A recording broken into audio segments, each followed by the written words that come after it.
send for my baby man and she don't come. I send for my baby man and she don't come. All the doctors in Hot Springs sure can't help her none. She gets unruly and thinks she don't wanna go. She gets unruly and thinks she don't wanna go. Take a 3220 now and cut her half in two. She got a 38 special, but I believe it most too light. She got a 38 special, boys, I believe it most too light. Got a 3220, gonna make the caps alright. I sent for my baby man and she don't come. I sent for my baby man and she don't come. All the doctors in Wisconsin sure can't help her none.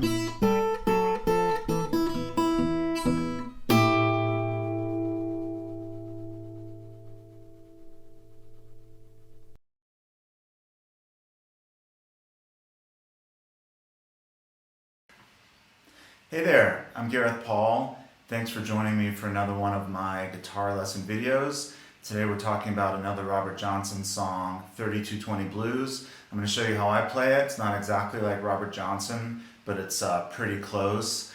This one has some rather problematic lyrics, to say the least. Not sure you're going to want to play this in a live setting, but there's a lot of cool techniques and whatnot that you can apply to other songs nevertheless. So let's get started. All you're going to need is your guitar and your hands, and let's get to work on 3220 Blues.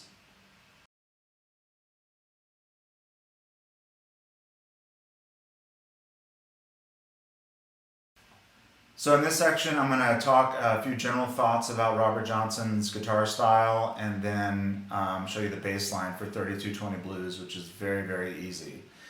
So this song he plays in standard tuning, E, A, D, G, B, E, and he's tuned about 440. So once you learn this one, you can play along with him without having to retune your guitar or use a capo. So one of the cool things about his guitar style is that it oftentimes sounds like there's more than one guitar playing. And I cover this in some of my other videos. But essentially the way to do this is you need to palm mute your bottom three strings, because they're going to play your bass line and sort of mimicking the bass and drums in a full band. And the way you get that really percussive sound is just by gently placing your palm close to the bridge on the strings. So your thumb is going to play your bottom three notes, your open E, your open A, and your open D strings, and with a palm mute. And then you want to leave your top three strings ringing. And on this song, we're going to assign a finger per string. The first finger is going to play the G string generally, the second finger the B string, and the third finger the E string. I don't always stick to that. My first two fingers are stronger than my third, so a lot of times I'll kind of cheat and use those. But if you're learning this from scratch, it's probably a good idea to just really assign each finger to its string. And so you get this effect of this really percussive bass, but you get the top notes ringing out, more like a rhythm guitar or even a lead guitar. So that's one little technique thing to practice a little bit. And once you get that down, it's really easy and a lot of fun to do, and it sounds great. So let's talk about the bass line for this one. It's very, very easy. The song's in A. It's just a 12-bar blues. Here's the 12-bar blues form in case you need a refresher on that. And all we're doing for the A chord, the D chord, and the E chord is playing the open A string, the open D string, or the open E string. When I get towards the end of the form, when I land back on A for the second two measures, I'm just going to stop there because there's a really cool turnaround lick that I'm going to show you in the next section. So I'm going to start my metronome and just play that bass line for you. Again, it really couldn't be easier, but really try to get in the habit of that really percussive, really muted sound. 1, 2, 1, 2, 1, 2, 3, 4.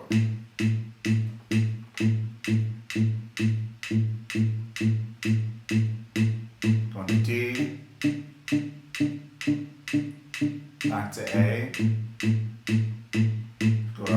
chord are E, D, and that's where the turnaround lick happens. That is how to play the bass line. Couldn't be easier. In my next section, I will show you how to play that turnaround lick.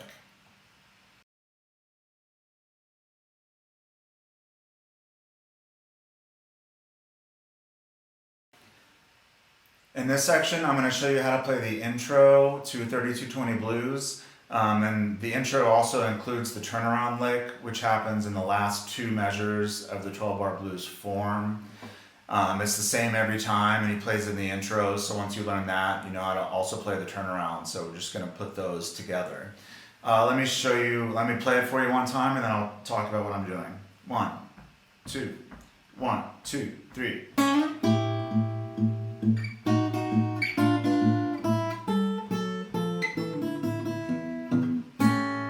And that would be the top of the form right there. So if you've watched my video on Love in Vain, it's basically the same thing. It's the same chord voicing, and he does the same thing, going down chromatically by half step. The rhythm is different of it, and therein lies the difference in the two songs in terms of the intro, and kind of makes it cool. Just shows you that you can use a few sort of licks and tricks and get a lot of mileage out of them. So it's basically an A7 voicing up here, with our open A in the bass, with palm mute. It's the same voicing you already know. It's your D7 cowboy chord voicing, just moved up here to the 9th fret. So now we have our E, our chord 5th on the G string. We have our chord 7th, our G on the B string, and we have our chord 3rd, our C sharp on the E string.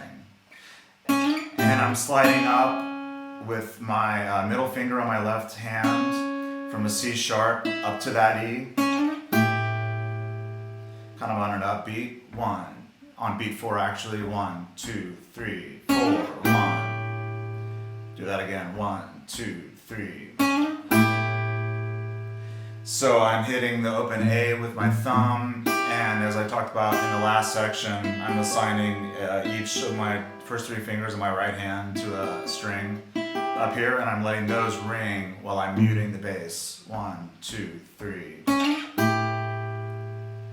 So that's the little first gesture, and then we're already starting this 4 on the floor rhythm.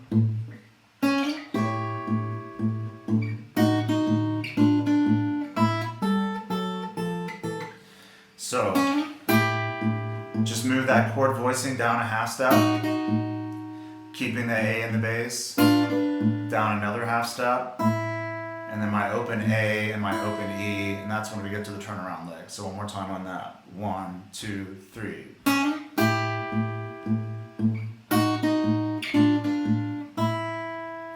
That's the first little bit of your intro. One more time. 1, 2, 3.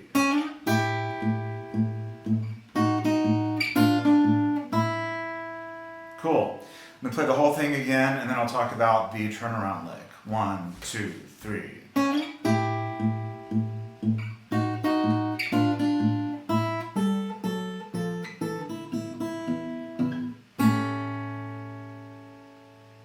So this turnaround lick, it's actually the same lick as in Love in Vain, which is also a blues in A. It's also the same lick at the very beginning of Sweet Home Chicago that I showed you in another one of my videos.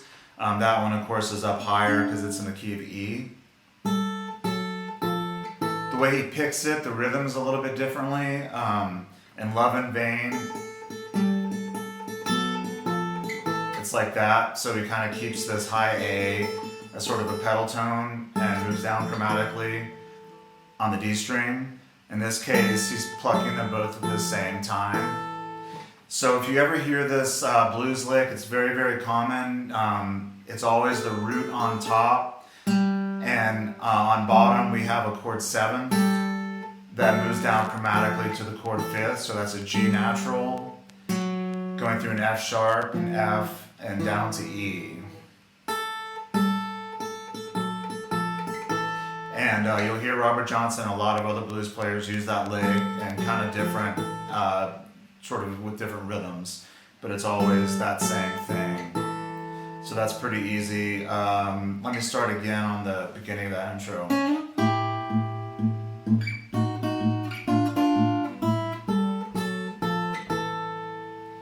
that's the second part of it, my open A, my open E, then that lick I just talked about. And then for me, the hardest part of this intro is the part that comes right after that, because you really have to get your thumb and your second finger or your third finger to sort of have minds of their own in order to play the correct rhythm on top. So let me play the whole intro one more time.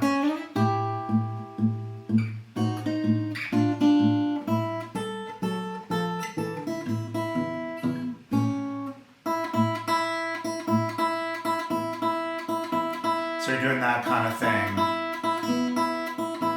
I don't know a better way to talk about it except for just really practice. Practice with a metronome, tap your foot. It's probably the best musical advice I ever received in my life when I was, 10 years old. Tap your foot when you play.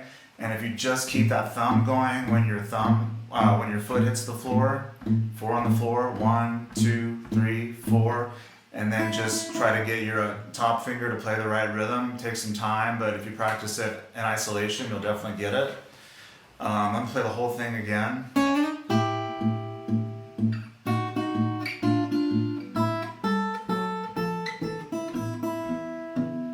So we're landing on an E chord. So I'm hitting that open E with my thumb. Again, always palm muting the bottom 3 strings. Letting that top string ring. Here I'm cheating, I'm playing with my second finger on the E instead of my third. My advice to you would be, if you're kind of starting fresh on this, just go ahead and play with your third finger. I'm old enough to develop some bad habits, so. And then here's a little extra thing he throws in here, at least this is what my ears tell me. He's playing the 5th fret on the A string, that's a D note, the chord 7th, going down a half step to a C sharp before we get to the A.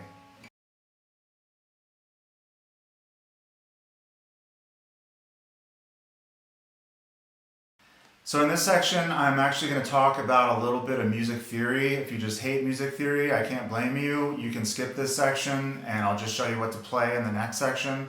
But if you actually want to understand what's happening and what you're doing and be able to apply this to other songs and other keys, stay tuned. I'll make it as quick and as easy as I can.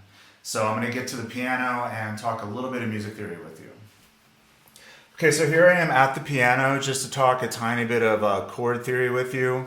So the blues, generally based on dominant 7th chords, theorists sometimes call them major minor 7th chords. So let's talk about in the key of A. Our major triad would be A, C sharp, E. The dominant chord adds a minor third on top, making it a G natural. So A, C sharp, E, G are our 4 notes for an A dominant 7 chord.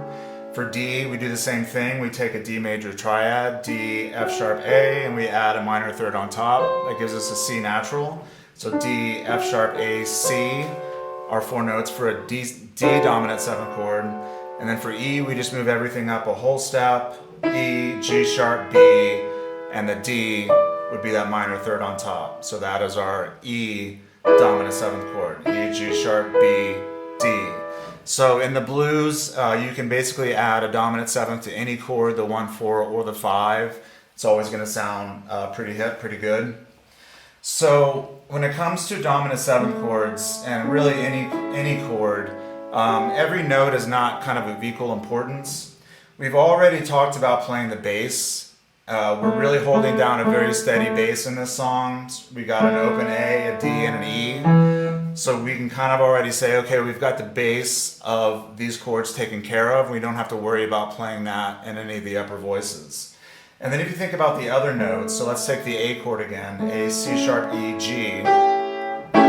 The chord 5th, the E, doesn't really add much to it. It doesn't really give us any new information in terms of chord quality. It doesn't really do much for the texture or the timbre of that chord.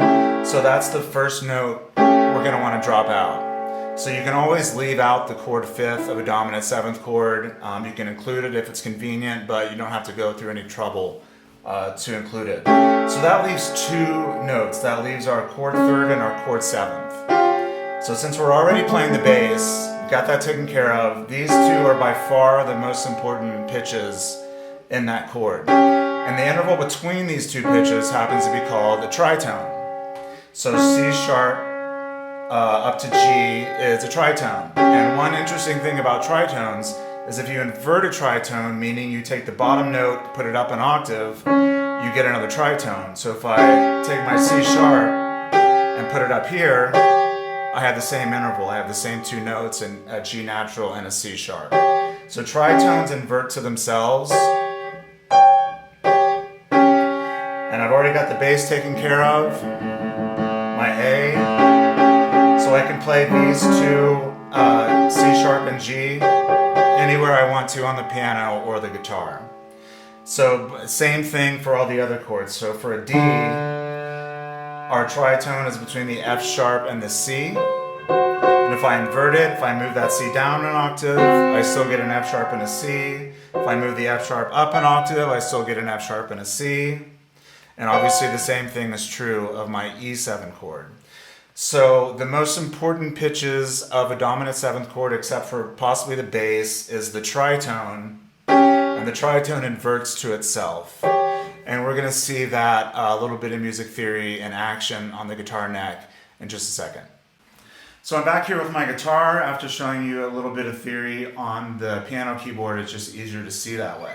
So what I'm going to do for the three chords in this song is I'm going to show you 2 or 3 or even 4 voicings for each of those for each of those chords.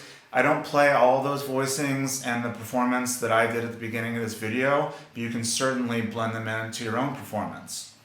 So the primary voicing I'm doing on my A7 is right here. It's basically your cowboy chord A, but I'm adding the chord 7th on top. So I have my open A, I'm kind of barring across the 2nd fret. I'm not really playing this E note, it's my G string on the 2nd fret. I'm sorry, my D string on the 2nd fret, but I'm going to go ahead and put my finger there just in case I accidentally hit it. It'll still sound good.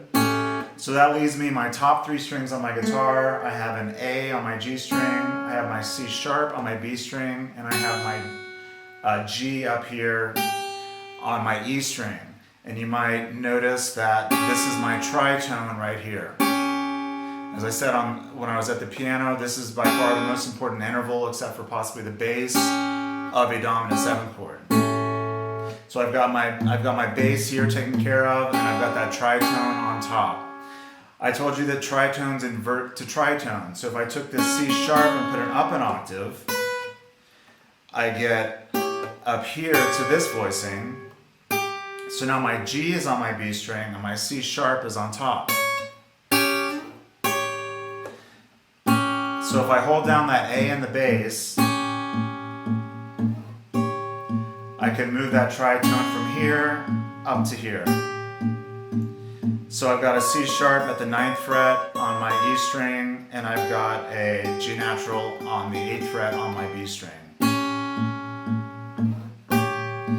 Of course, I'm sure you know that the guitar duplicates itself at the octave at the 12th fret, so I can just move this G and C sharp up to my 14th and 15th fret. So that gives you 3 ways of playing that tritone on my A7 chord.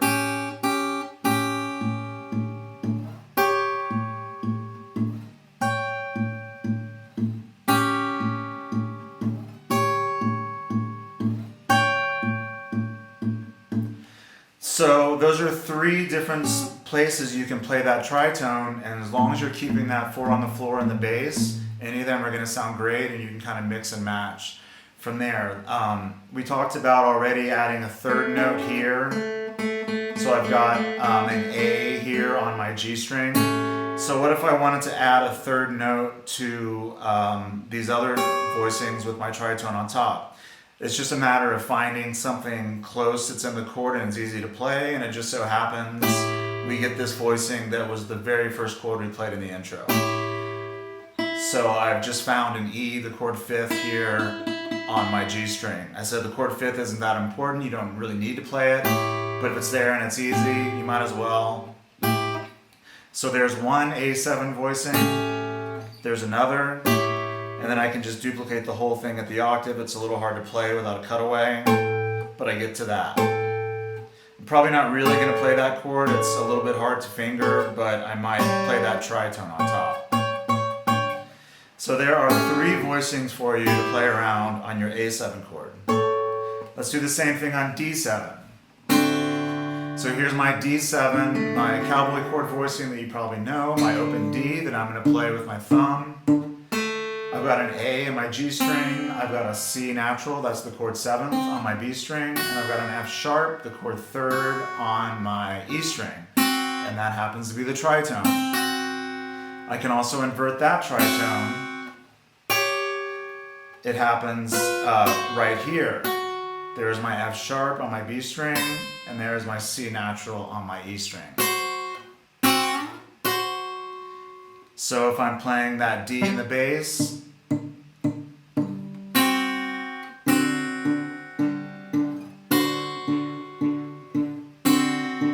holding down the bass with my thumb, and I can invert that tritone like that. And then again, the guitar duplicates itself at the octave, so I just go up here, and I get the same tritone I played down here, but up an octave. So there's 3 ways of playing that tritone on your D chord. Now let's do the same thing we did with A, and we just find a 3rd note that's somewhere on my G string. We've already got this one, and this is kind of interesting. I move here, and it's actually the same chord voicing I'm playing with my A down here, but I move it up here and I get a D. So that's my chord 7th, my C on top, my chord 3rd, my F sharp, so that's my tritone, and then I can conveniently grab another root, that's my D, right there. And then the guitar duplicates itself at the octave, so there's another D7 voicing up here. So here's 3 D7 voicings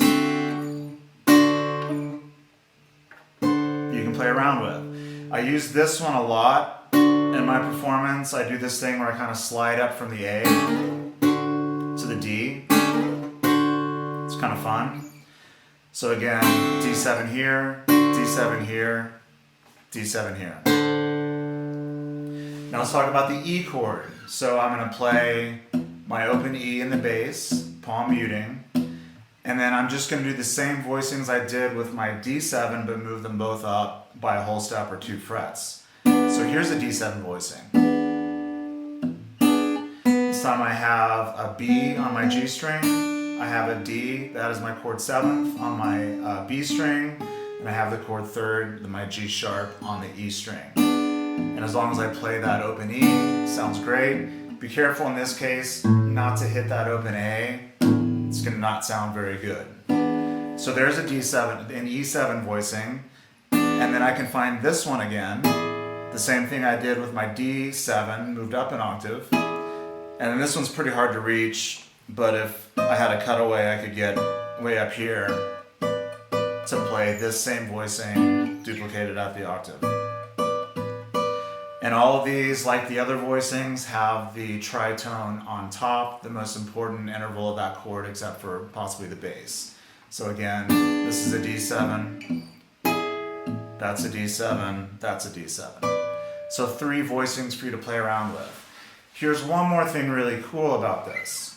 So here's my A7 voicing down towards the bottom of the neck. Here's my D7, back to my E7. I already told you that I have the tritone on top. So look at this. The tritone for the A7 and the tritone for the D7 happen to be just a half step apart. So this is my G, that's the 7th of my A chord, my C sharp, my 3rd of my A chord. I move that down a half step, I get my C, my 7th of the D chord, and my F sharp, my 3rd of the D chord. So that Robert Johnson actually does this on this song.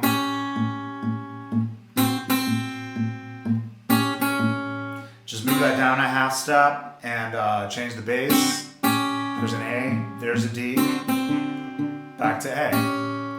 And then of course the E is just a half step up from the A, or 2 steps up from the D7. So all these tritones, that's my tritone for my A chord, that's my tritone for my D chord, that's my tritone for my E chord. They're just all right next door to each other. Pretty cool. I can do the same thing if I move up here. Here's my tritone for my A chord. My tritone for my D chord is just a half step down from it. My tritone for my E chord is just a half step up from the tritone of the A chord.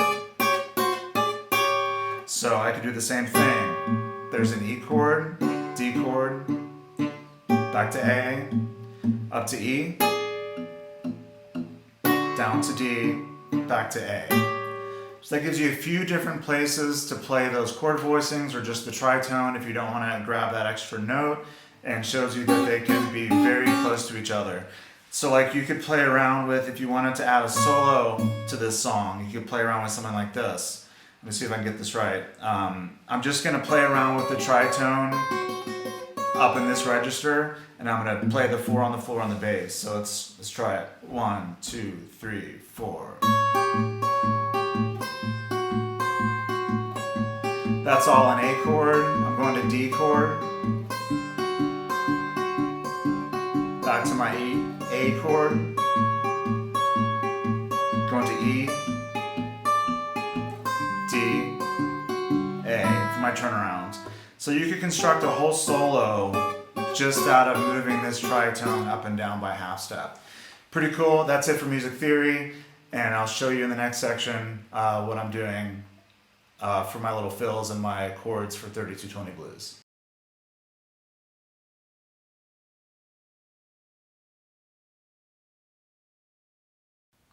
In this section, I'm going to show you the licks and chords I'm playing during 3220 blues. We've already taken care of the bass line. We've got our really simple bass line. We're going to keep that on the bottom 3 strings. So this really just pertains to the top 3 strings. Before I get into the specifics of what I'm doing, I just want to talk for a minute about when to add fills. It's really pretty simple on a blues tune like this. If you just listen to the singer, the singer's got discrete phrases, and then there's a little gap where it's a great time to put a fill. You don't really want to be playing, whether you're singing or someone else is singing and you're playing guitar, you really don't want to add licks, really complicated stuff behind the singer. Singers don't usually like that sort of thing. So you want to look for those little sections where there's a gap. And it just so happens there's one in measure 4, one in measure 8, and then at the end of the form, we've already got the turnaround lick, so we don't really need to learn anything new there. And that's what I'm doing when I'm singing and playing, is I'm adding little licks or little kind of chord things during measure 4 and measure 8. So we'll get to that here in just a second. Let's take it 4 measures at a time. So we'll start with the first 4 measures, which, as we talked about earlier, is just an A or an A7 for 4 bars. So we're just, the bass is nothing but that A note. On his recording, Robert Johnson does something kind of interesting. I sent for my baby man and she don't come. He's really only playing the top 2 notes of the guitar, top 2 strings. I go ahead and add a 3rd string, because why not? But he's basically hinting at a D7 chord in the 2nd measure, but he's keeping the A in the bass. So, and he's doing that by just sliding this double stop down a half step. I talked about that, the tritone and how close they are, that half step relationship in the last section. So what I'm doing is I'm playing this A7 chord. So I've got 2, 2, 2, and 3, and I'm sliding down to this D7 voicing that you probably know. Open D, 2, 1, 2.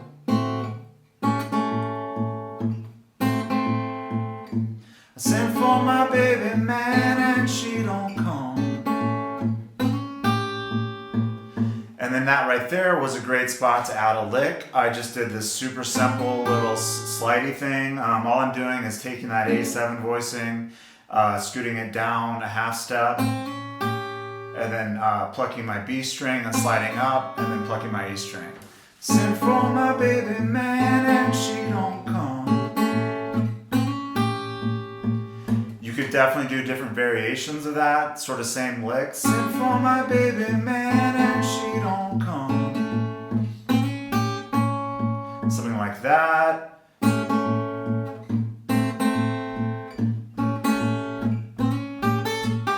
something like that. There's a whole lot of stuff you can do around that A, just around that chord shape. So play around with that yourself. I talked about earlier about tapping your foot. As long as you're tapping your foot and keeping the thumb going whenever your foot hits the ground, keep that 4 on the floor, you really can't go wrong with your upper voices. Another thing I do later in the song, this kind of thing. Send for my baby man and she don't come. So all I'm doing there is taking a different A7 voicing up here. It's the same chord, the same voicing as your D7 moved up to the 9th fret. Also an A7. So that's just a little color you can add to it. I think that's all I'm doing during that first 4 measures of my performance. So let's go on to the second 4 measures. We have 2 measures of D and then 2 measures of A. And the voice ends, there's still a measure of the form left, and that's another good spot to add a lick, and I do a couple that Robert Johnson does on his recording. So let's go to the second 4. 2, 3, 4. Send for my baby man and she don't come. So that's a lick that he does on his recording. It's really simple lick. I'm just using my pinky going up to the 5th fret, that's an A, going down chromatically. A flat, G, while I keep the 4 on the floor going.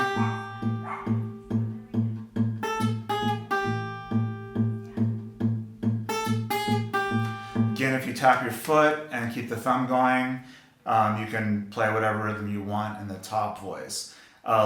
He also does a different variation of that, which is a little more complex. It goes like this. Send for my baby man and she don't come. Go to the E there. So basically the same thing. Again, I'm starting on A, I'm going through an A flat, down to G. The rhythm of that top string is a little more complicated, so it's a little more challenging to keep that steady bass going. But if you just isolate that, practice it over and over, you'll get it. Using a metronome was always helpful.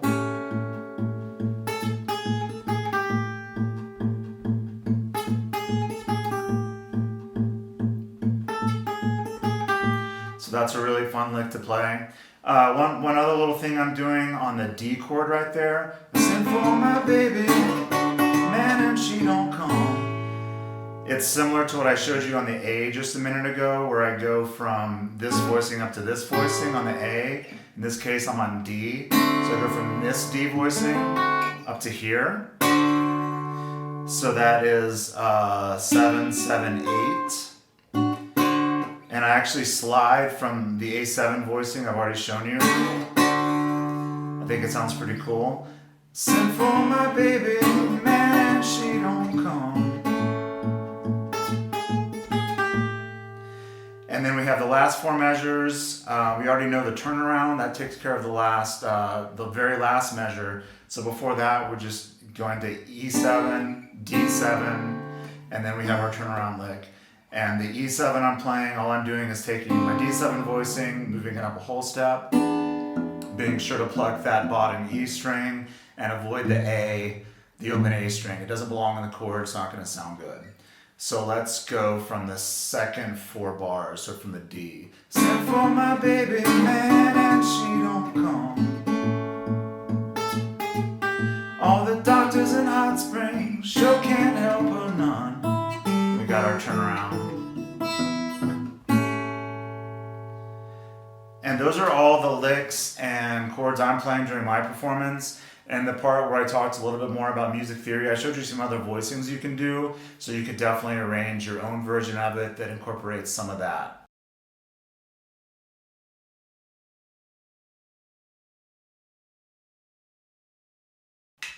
I've got my metronome going. It's a little bit slower than I played it at the beginning of this video.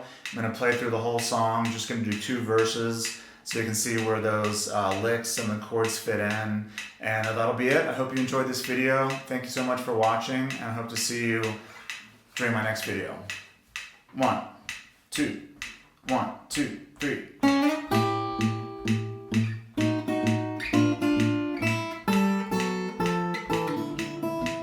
I sent for my baby man and she don't come.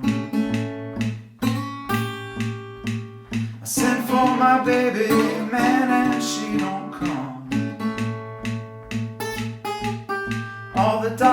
hot springs, sure can't help her none. She gets unruly, thinks she don't wanna go. She gets unruly, thinks she don't wanna go.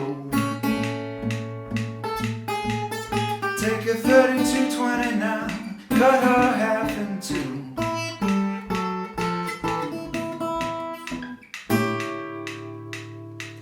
And that's it. Thanks again for watching.